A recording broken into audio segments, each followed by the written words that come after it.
Hello દોસ્તો, welcome to my new vlog. આજના વિડીયોમાં તમારું હાર્દિક સ્વાગત છે। તમે જોઈ શકો છો આપણે સ્મૃતિ વનમાં જે કામગીરી ચાલુ રહી છે, આજે એના પરથી આપણે વિડીયો બનાવવાનો છે અને કામગીરી હવે સંપૂર્ણપણે પૂર્ણ થવામાં આવી છે।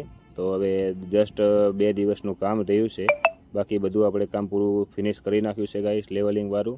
અને જે કામગીરી હતી એ આપણે બહુ ખૂબીથી નિભાવી છે અને જોઈ શકો છો જે પ્રમાણે કીચડ અત્યારે ઘણું લીલું હતું એ અત્યારે સુકાઈ ગયું છે। તો આપણે અહીંયા લોડર નથી હાંકી શકતા કે ટ્રેક્ટર નથી હાંકી શકતા, પણ પગથી હાલી શકીએ છીએ।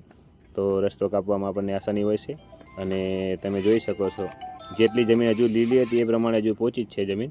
તો હજુ આમાં આપણે ભરતી ચાલુ જ રાખીશું। 2 દિવસ સુધી ભરતી હાલશે। રોજના 7 ડમ્પર મેટલ ખપી જાય છે, એટલે પૂરી થઈ જાય છે। એ પ્રમાણે આપણે રોજના 7-8 ડમ્પર મેટલ બિછાવી દઈએ। તો આવી જ આપણી કામગીરી છે ગાઈસ, અને બહુ સારી રીતે નિભાવીએ પણ છીએ। તો ચેનલને સબસ્ક્રાઈબ કરી દેજો અને વિડીયોને લાઇક પણ કરી દેજો, જેથી કરીને આપણે વિડીયો બનાવીએ તો તમારા સુધી સંપૂર્ણપણે પહોંચી જાય।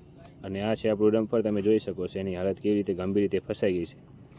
સૂકું વાતાવરણ છે ગાઈસ, એ છતાં પણ ગાડી બેસી જતી હોય છે। તો આપણે હવે એને પણ કાળજીપૂર્વક રાખી અને એને ખાલી કરવી પડશે અને જોઈએ છે અને કેવી રીતે આપણે બહાર કાઢીશું, શું પ્રોસેસ છે, કેવી રીતના તકેદારીથી નુકસાન ન થાય એવી રીતે એને બહાર કાઢીને પછી આગળની કામગીરી આગળ વધારશું। તમે હાલ જોઈ શકો છો દોસ્તો, જ્યાં પહોંચી જમીન હોય ત્યાં હવે સાધનો